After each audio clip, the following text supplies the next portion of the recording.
What's going on? It's Keyshawn Johnson. We're about to get into my show. But first, I have to introduce a very special guest joining me to break down the top stories in sports. He's a 12-year NFL veteran, a Super Bowl champion, and a recent inductee into the Cowboys Ring of Honor, and a Pro Football Hall of Famer. My former teammate, DeMarcus Ware. Welcome to the show. What's up, Biggie? Hey, what is up, man? You always looking clean. Ever since I met you, man, Man, when you was in the Dallas Cowboys locker room, you always clean. I try, man. I'm trying slowly. They're teaching me a lot of things how to dress around here because they complained a little bit about how I dress. They want me to wear a jacket. But I got my own style as always, DeMarcus. So we'll see. We'll see how it is. So let's dive right into it. So you was recently inducted into the Ring of Honor with the Dallas Cowboys. You had an amazing career with the Cowboys. What did that feel like knowing that you was getting ready to be amongst some of the great Cowboy players inside that stadium?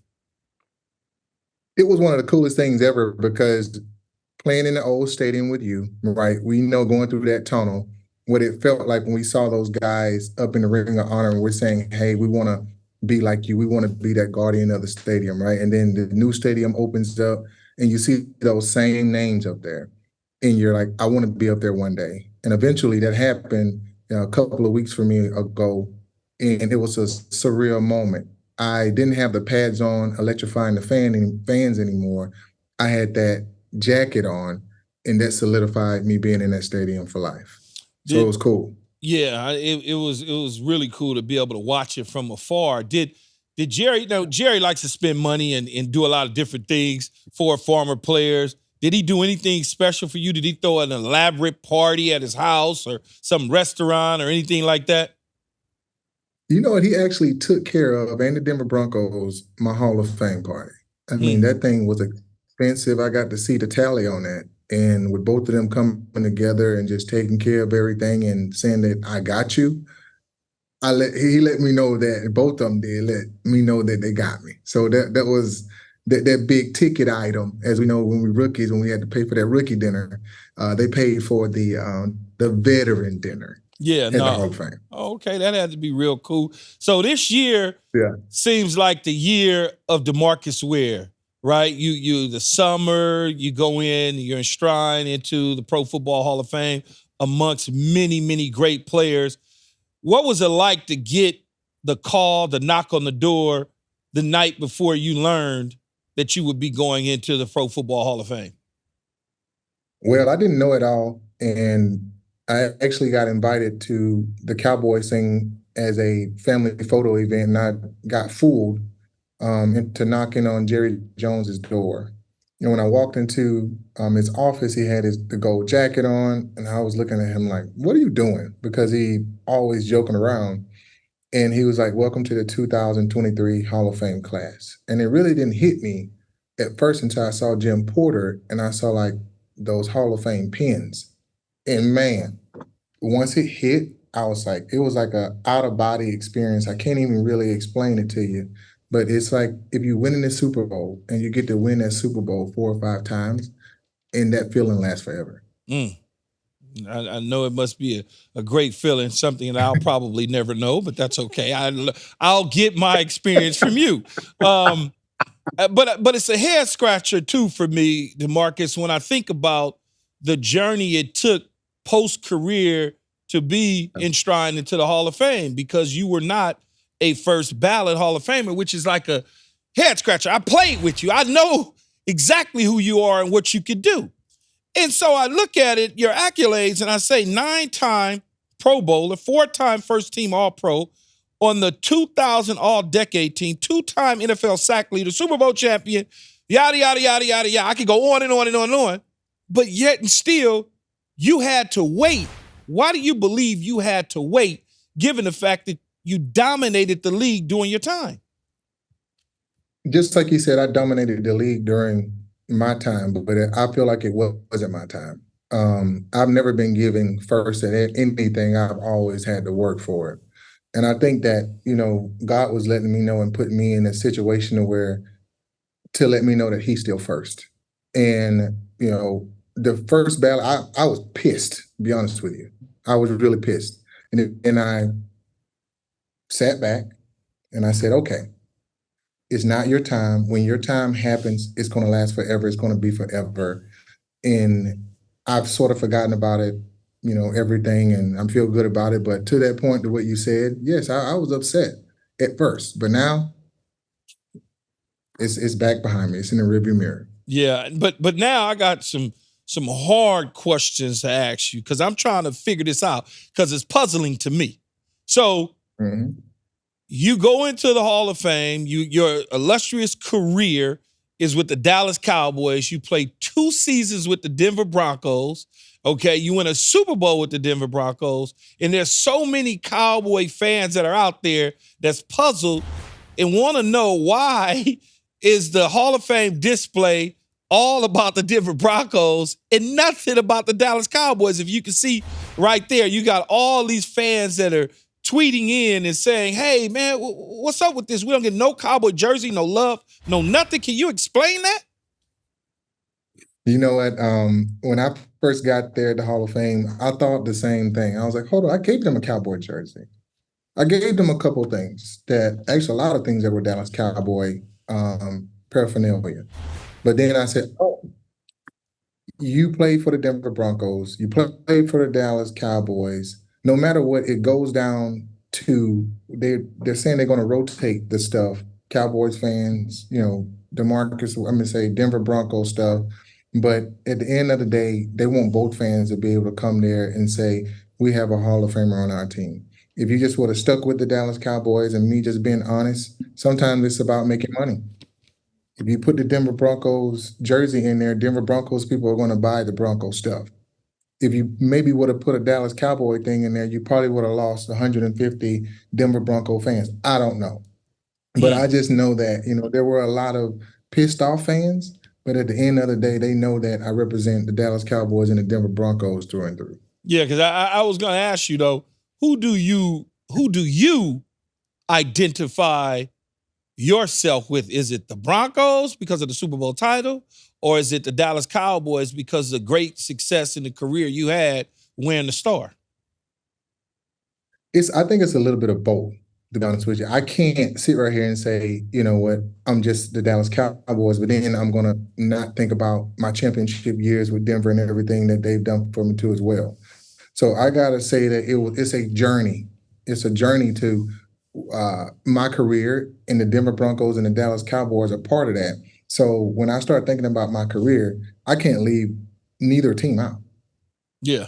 So DeMarcus, on these shows, we like to discuss the Mount Rushmores, right? Who's the best basketball? Who's the this? Who's the that? So I'm going to ask you, because I'm obligated to ask you per my producers, that who would be on your Mount Rushmore of pass rushers throughout the history of the NFL? Throughout the history of the NFL, what? Well, okay, your recent history that because I know you probably can't go all the way back to Deacon Jones and all that. That's getting dated, well, right? I mean, I get it. So just give me your Mount Rushmore. Okay, all right. So the first person I think about is Reggie White. I gotta have Reggie in there, and then second person I gotta have Bruce Smith in there, and then I start trickling down to earlier during my career the Michael Strahans, and then I to be honest with you, I start going and start thinking about like Dwight Freeney. Like people don't think about Dwight Freeney, but he was a phenomenal player, and he hasn't made the Hall of Fame yet, which I feel like he should make the Hall of Fame this year, just to throw that out there for him. And then like the guys now, you got to think about Michael Parsons. I'm gonna throw that in there. Myles Garrett, T.J. Watt, Bosa San Fran, Hassan from Philly. You just name it. It's so many great pass rushers now, but back then, those were, I gave you a little bit of both. I gave you about 10. I'm all over the place, but I think those are my Mount Rushmores of pass rushers. Okay, so your nickname obviously was a sack master, and you got after a lot of quarterbacks and made their lives miserable. Sure did. Which quarterback did you have the most fun getting after in creating havoc and making his life miserable? The hardest quarterback to sack was Michael Vick. When you have a shoe, when you have a roller coaster ride, and when you can run a 4.2, 4.3, it's one of those situations where you first of all you got to beat the tackle, then you got to get to Michael Vick, and you don't know exactly what's going to happen. So for me, Michael Vick was one of those guys where it was a trophy to try to sack him, because when you get there, now the game just getting started. And so he played for Philly, at the time, played at Atlanta earlier, where I got an interception off of him. But Michael Vick, he was that dude. And he was hard to say. So now, who was your favorite wide receiver to ever play with?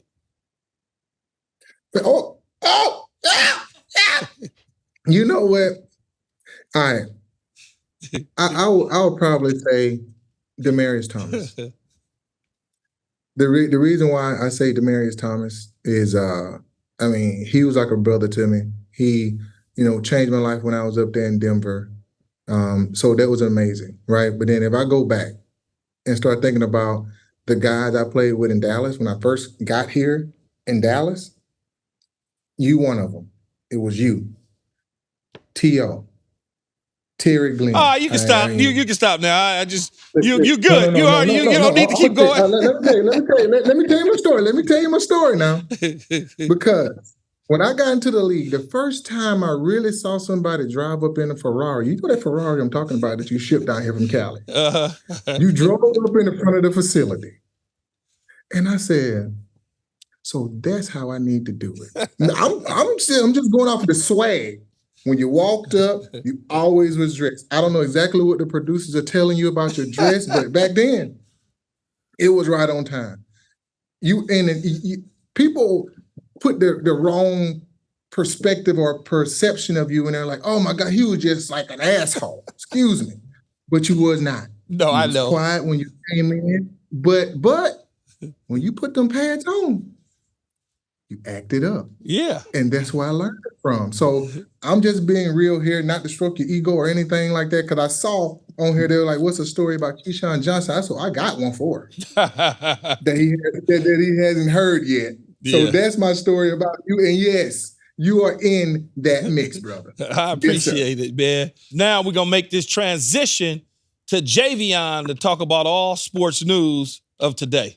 Keyshawn, you a Ferrari guy? Any details on the Ferrari? Man, we can have that conversation. We had that conversation about Ferraris, clothes, Bentleys, airplanes. When I say he had a nice one, I think it was the FF or it was the two-door V12 one. He knows what I'm talking about. In Dallas, I had the silver 612. Oh. Yeah, I had that silver 612 with the tan seats.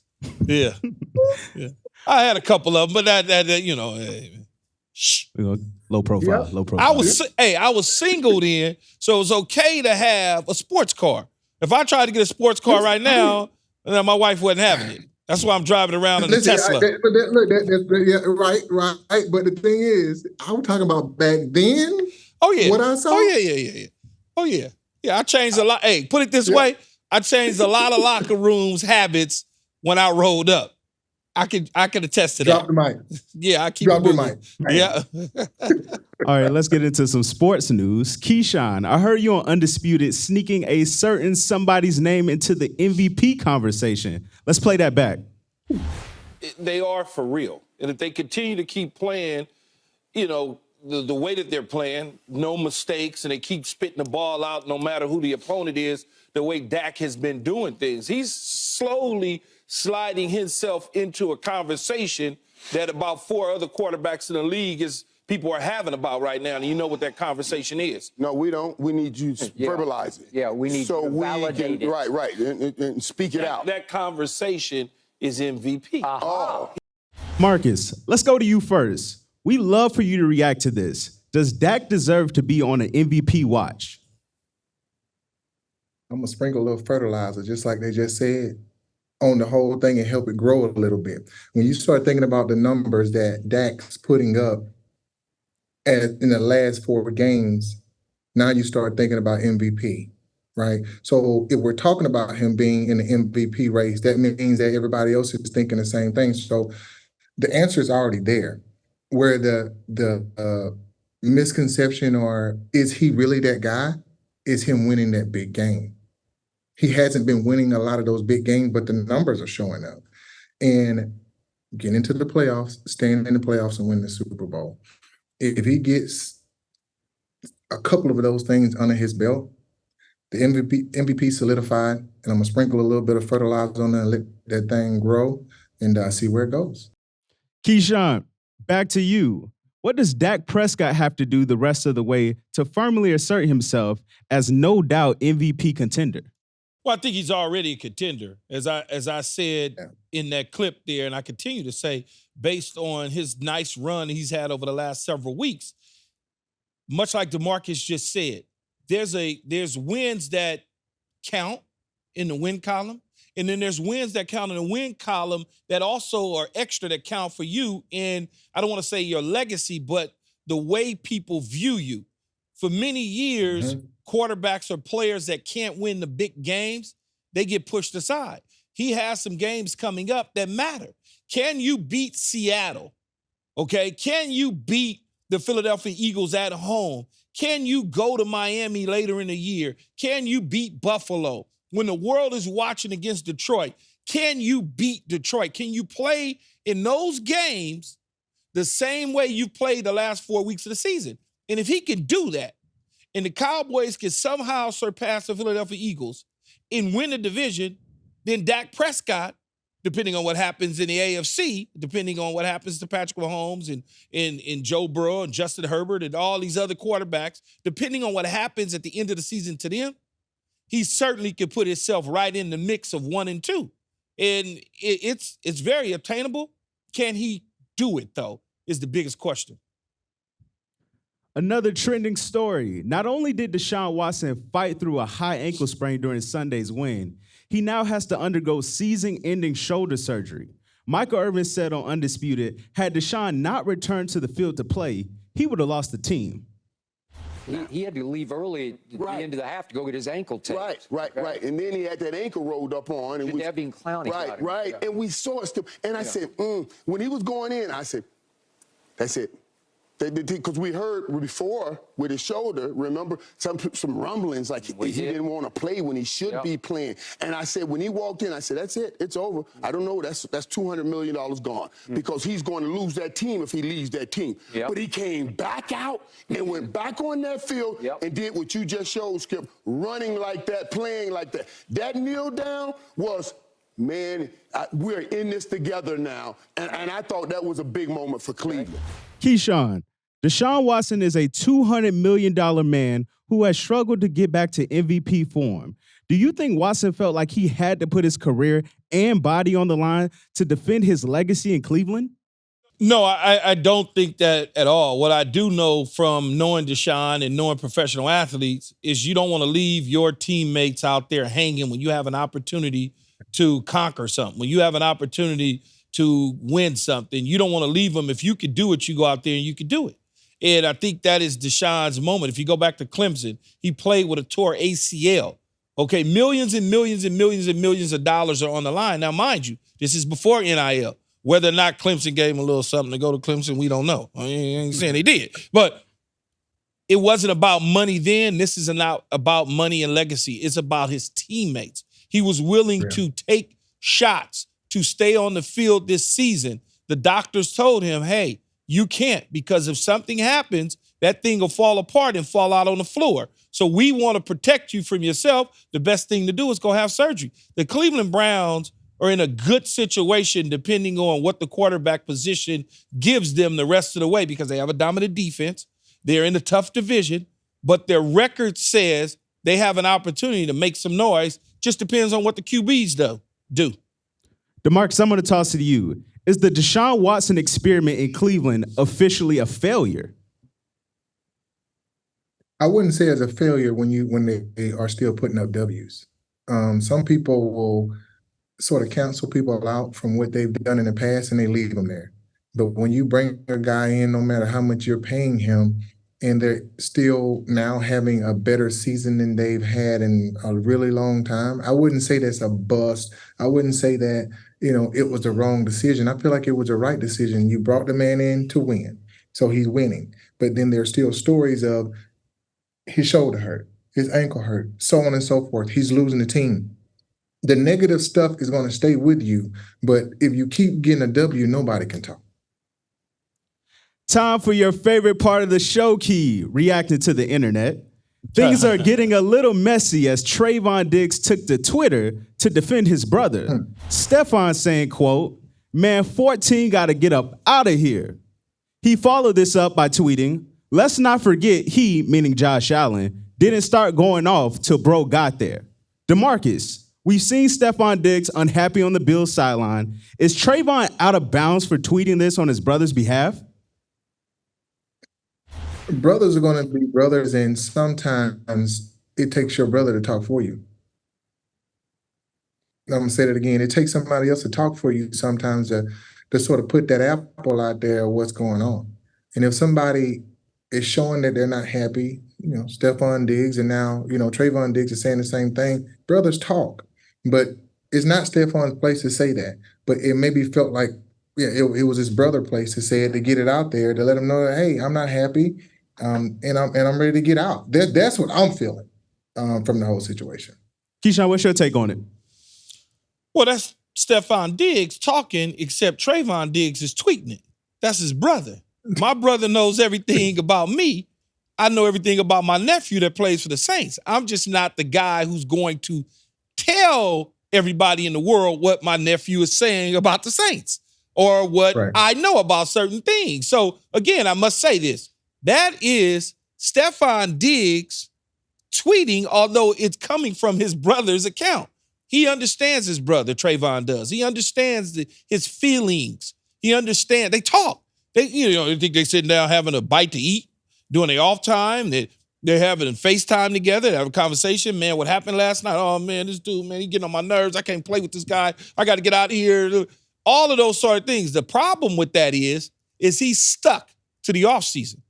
If, before the trade deadline, this came up, then maybe, just maybe, even though they gave him a bunch of money here recently, maybe there was an opportunity to get from underneath Ken Dorsey and Josh Allen and company. What I would say, though, you always get frustrated when things don't go the way you envision and you want them to, when you are a type of player who wants to win so badly. You just want to win. And people want to make it about numbers. Well, he's getting the touches. He's getting the targets. It's about winning. And if we're not winning on a consistent basis, it means nothing. I've always said the one thing an owner could do, they could buy I can buy a yacht, you can buy a yacht. I can got a plane, I can go get another plane. I can get a house.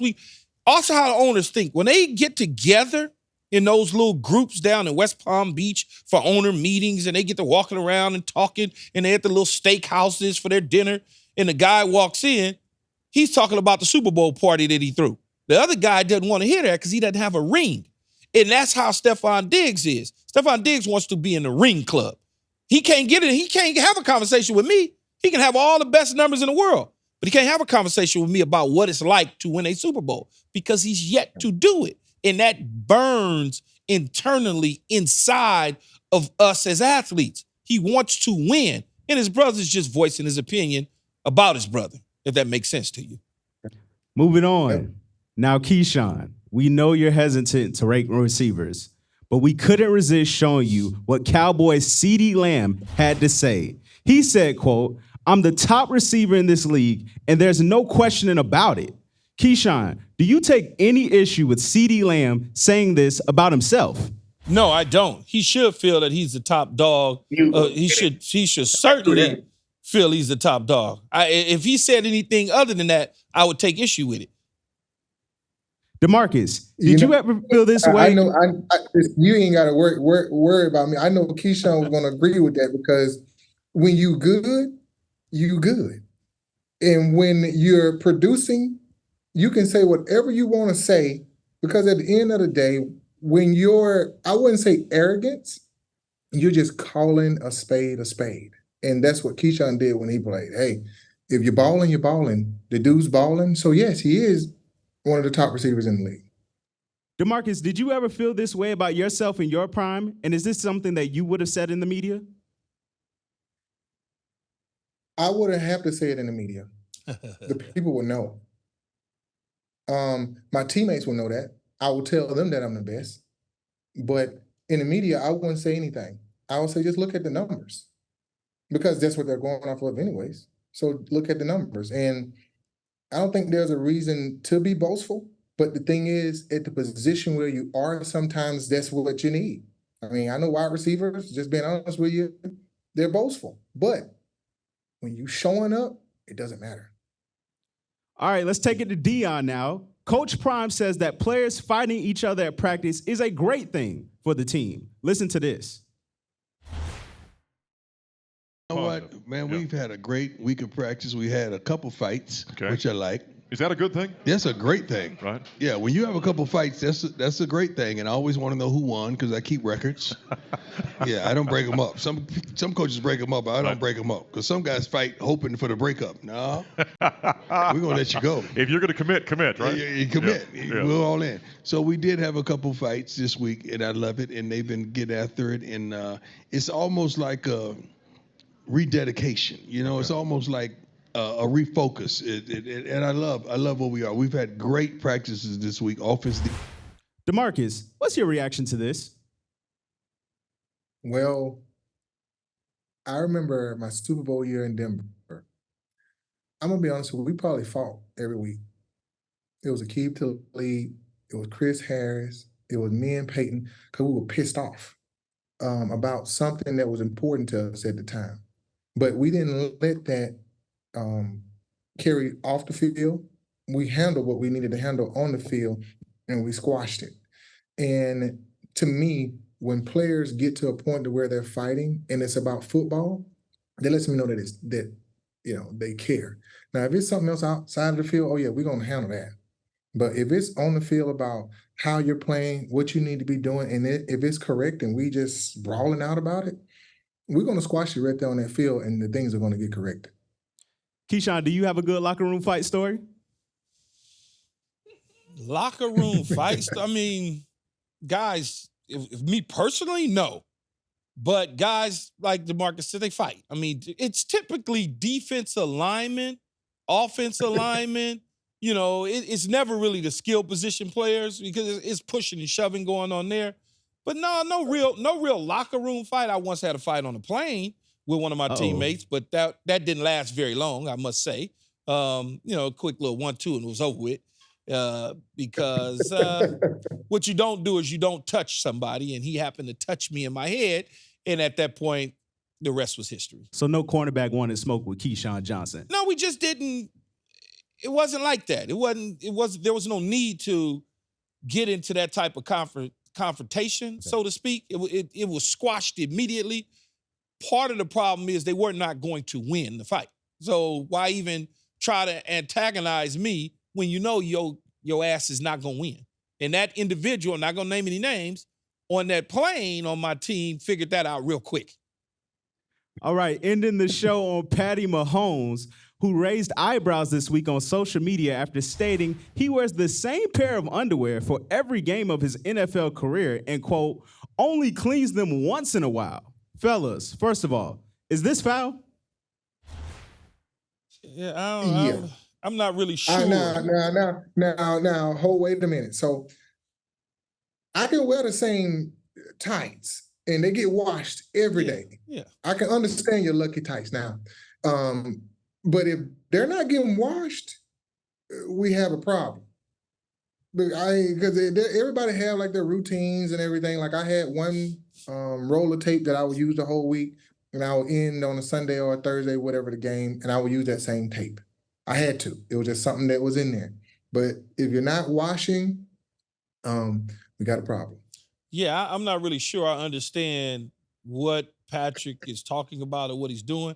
Because me personally, even when I played, and even to this day, I probably change my undies 2 to 3 times a day, right? And you say, well, why would you do that? Well, because number one, I'm at work. When I go home, I completely change. I take a shower. Most likely I'm going to lay down, take a nap, and I'm going to go somewhere after that. Once I get up out the bed, I'm probably going to change again. And before I go to bed, I'm going to take a shower. I'm not just getting my nasty ass in the bed. I'm not doing that. It's not going to happen. So I'll probably change my undies 2 to 3 times every single day. I mean, that's just, you nasty if you not, no, man, that's nasty. Keyshawn, did you have any other superstitions before the game?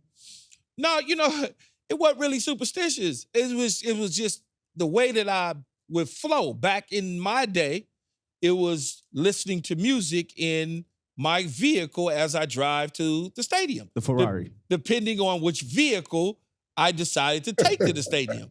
But it was, Biggie, Tupac, Jagged Edge, Jodeci, 112, just whatever that was in that track. That was, I guess you could call that a superstition. And then once I got to the stadium, I wouldn't get out of the car immediately because I wanted to finish that song all the way through. And then I pop out, put on the glasses, just, walk in a certain way. It was a pleasure getting you on and enjoying you, and much success as you continue throughout your life and your career, post-career. DeMarcus, I thank you for coming on with me. Yes, sir, man. I know we talked about, this Friday, A Football Life is coming out. I don't know exactly what time it's going to be on. Let's say, I think maybe 9. I can't remember exactly what time, but A Football Life comes out on Friday. Just tell everybody to watch it and see my story. Because people think that, it was easy. Nothing comes easy that lasts forever. So I just want people to see that coming out this Friday, A Football Life. Yeah, you wasn't nothing but a little old country boy from Alabama riding them horses to the grocery store. That's all. Yeah. All right, man. Be good. I'm going to see you down. Hey, man, thank you for inviting me on the show. Okay. That's all for today. Thank you to DeMarcus Ware for joining the show. We'll be back. Until then, it's Keyshawn Johnson with Undisputed.